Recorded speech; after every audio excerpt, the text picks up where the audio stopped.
cherish and celebrate 74 years of our thrift with destiny, our independence, and remember with gratitude the valor and perseverance of our forefathers, whose indomitable patriotic spirit gave us our freedom. I most humbly invite Honorable Chief Justice, Mr. Justice S. Manikumar, and Advocate R. Lakshmi Narayanan, the distinguished President of Kerala High Court Advocate Association, to pay homage to the martyrs of Indian freedom struggle.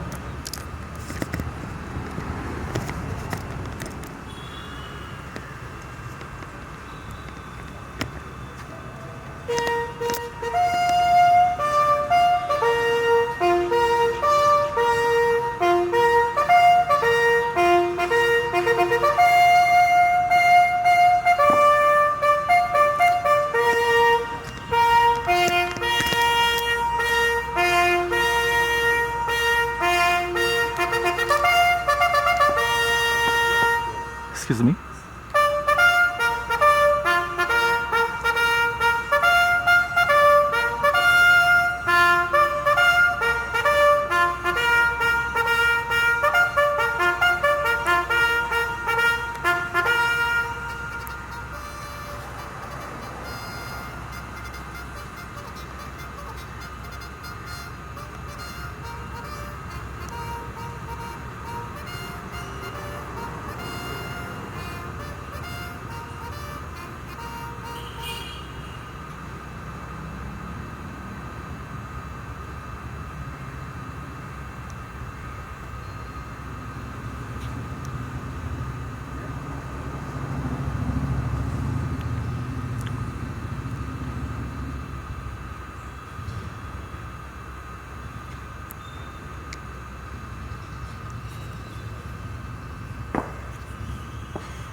Hoisting the national flag by Advocate R. Lakshmi Narayanan, along with Advocate P. Ajit Kumar, Secretary, Kerala High Court Advocate Association.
Representatives of Kerala High Court Advocate Association, staff and staff of ED's office to render Vande Mataram.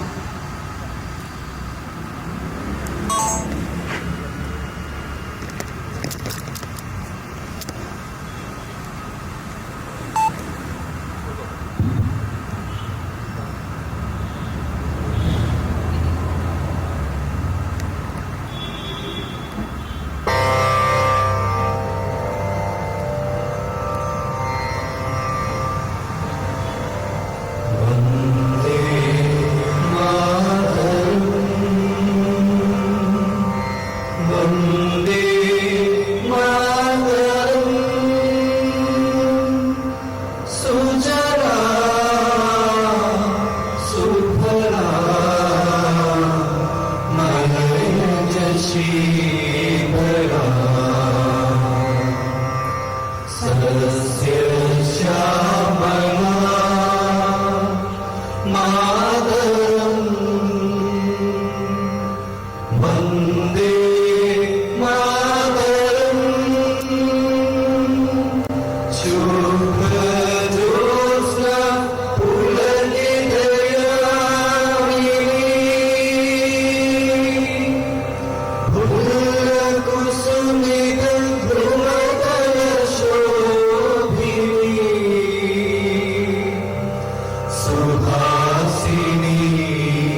I invite Advocate R. Lakshmi Narayana to deliver the Independence Day message.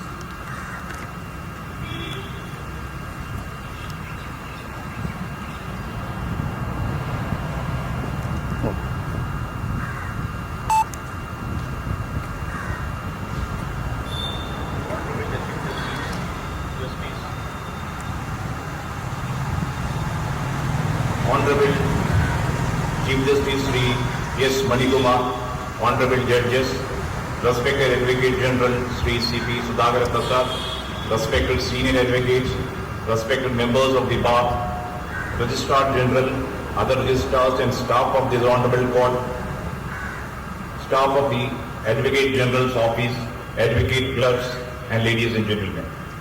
Today is a momentous day when the country is celebrating the 74th Independence Day, an occasion for remembering, rejoicing and introspecting.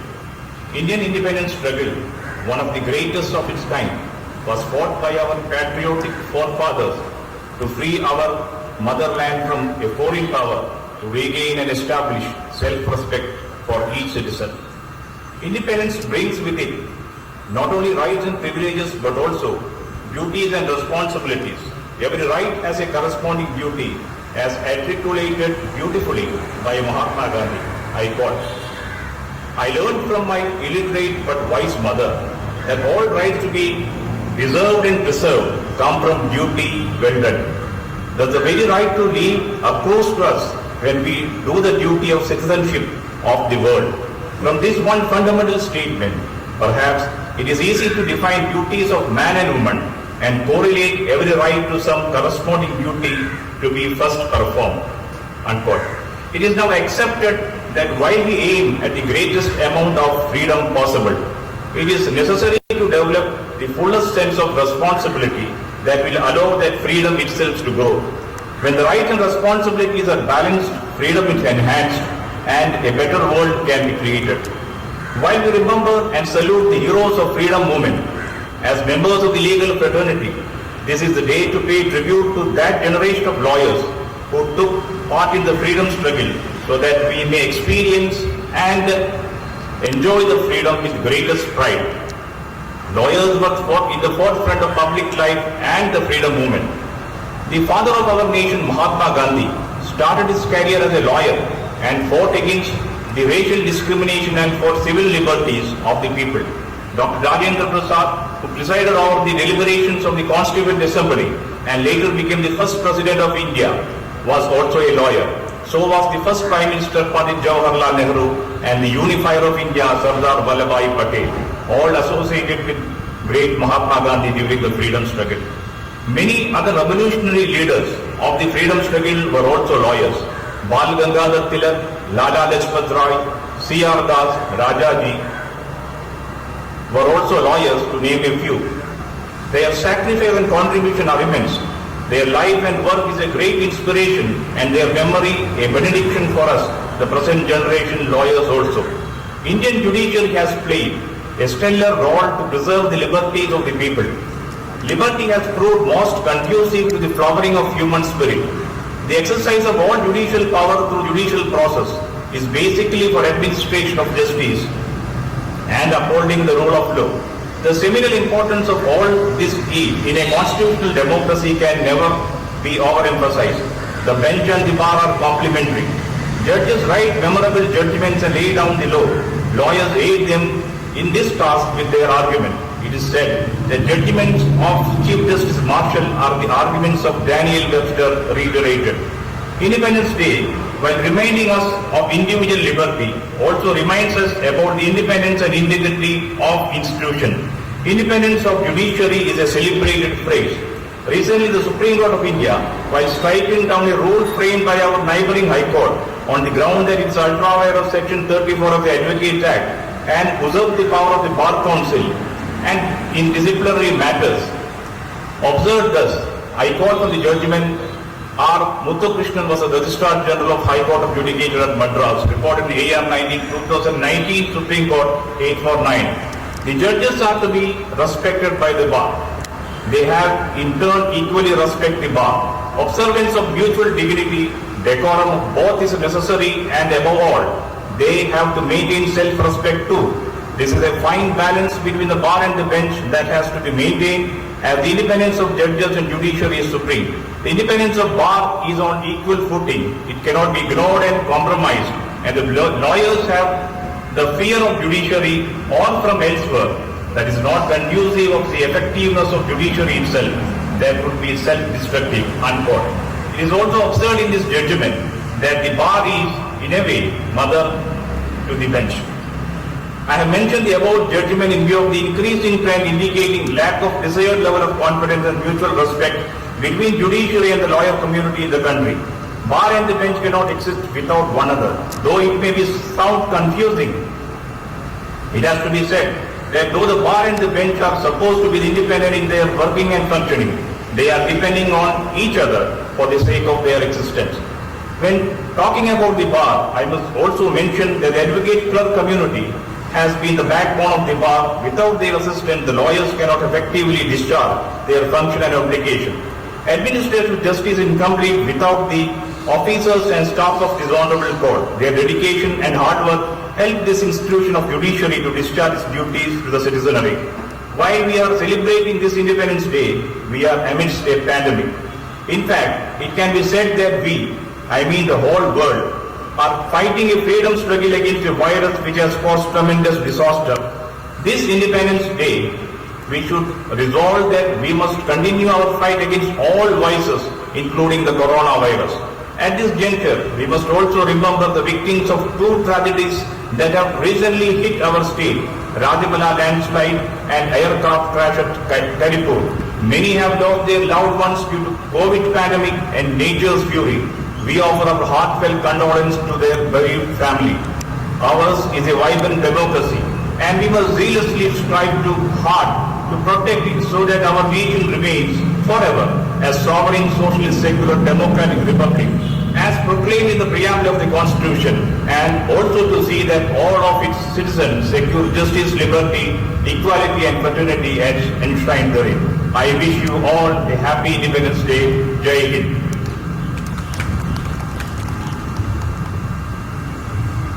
Rendition of Sari Jahan Selection by Advocate Savita, Advocate Carol, Mr. Jyoti Kutan, Staff of Advocate General's Office, and Mr. Anuj, Member, High Court Staff Association.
Samantha.